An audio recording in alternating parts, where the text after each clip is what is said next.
بسم اللہ الرحمن الرحیم۔ ناظرین اکرام، جیسا کہ آپ جانتے ہیں کہ راہ سلوک کے تمام سلاسل میں سلسلہ چشتیہ ایک منفرد اور مشہور شہرت رکھتا ہے۔ دوسرے سلاسل کی طرح بہت سے اولیاء اکرام اس سلسلہ میں آئے اور اپنے حصے کا چراغ تبلیغ چلایا اور لوگوں کو راہ راست پر لانے میں مصروف عمل رہے۔ مگر ایک سوال جو اکثر لوگ پوچھتے ہیں اور جاننا چاہتے ہیں کہ اس سلسلہ کو چشتی سلسلے کا نام کب، کیوں اور کہاں سے عطا ہوا، تو آج کی ہماری ویڈیو انہی سوالوں کے جواب میں ہے۔ لہٰذا مکمل معلومات حاصل کرنے کے لیے اس ویڈیو کو پورا دیکھیں اور صدقہ جاریہ سمجھ کر آگے بھی شیئر کریں۔ ناظرین اکرام، سلسلہ چشتیہ کے نام کے متعلق کھوج لگائی جائے تو معلوم ہوتا ہے کہ چشت خراسان کا ایک مشہور شہر ہے جو ہرات کے قریب مشرق میں واقع ہے۔ ہرات کا راستہ قندھار سے جاتا ہے۔ چشت، ہرات اور قندھار افغانستان کے مشہور شہر ہیں۔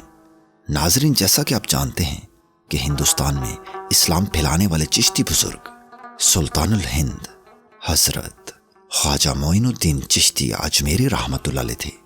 آپ نے اور آپ کی روحانی اولاد نے اس ملک میں تبلیغ اسلام کی۔ ان بزرگان دین کے سلسلوں کے مرید پاک و ہند، چین، برما، آسام اور افغانستان میں کروڑوں کی تعداد میں موجود ہیں، اور وہ سب چشتی نظامی یا چشتی صابری کہلاتے ہیں۔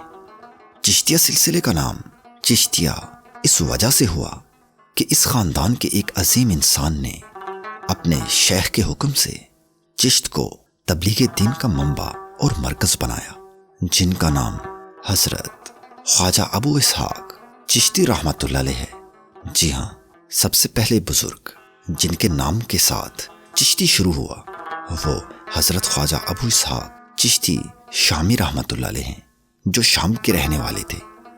شجرۃ الانوار میں لکھا ہے کہ حضرت خواجہ ابو اسحاق شامی رحمۃ اللہ علیہ اس نیت سے شام سے بغداد گئے کہ حضرت خواجہ ممشاد رحمۃ اللہ علیہ کے مرید ہوں۔ جب آپ کی خدمت میں حاضر ہوئے تو آپ نے پوچھا، تمہارا کیا نام ہے؟ خواجہ ابو اسحاق رحمۃ اللہ علیہ نے عرض کیا، میرا نام ابو اسحاق شامی ہے۔ مرشد نے فرمایا، آج سے تم کو ابو اسحاق چشتی کہا جائے گا، کیونکہ تم کو چشت میں رہنا ہوگا اور وہاں کے خاص و عام تم سے ہدایت پائیں گے، اور جو میرے سلسلے میں داخل ہوں گے قیامت تک ان کو چشتی کہا جائے گا۔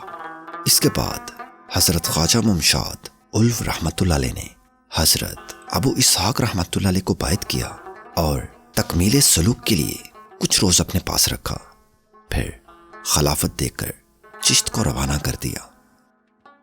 حضرت خواجہ ابو اسحاق رحمۃ اللہ علیہ نے اپنے مرشد کے حکم سے چشت میں قیام کیا اور مخلوق کی رشد و ہدایت کے کام میں مشغول ہو گئے۔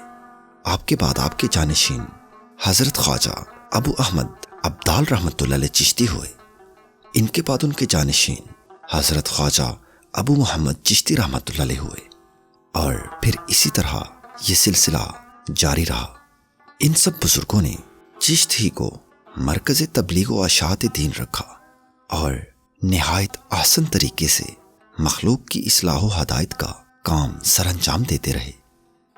ناظرین اکرام، حاصل کلام یہ ہے کہ حضرت خواجہ ممشاد الف رحمۃ اللہ علیہ کے ارشاد کے مطابق اس دن سے آج تک اس سلسلہ کو چشتیہ کہا جاتا ہے، اور انشاءاللہ قیامت تک یہ سلسلہ قائم رہے گا۔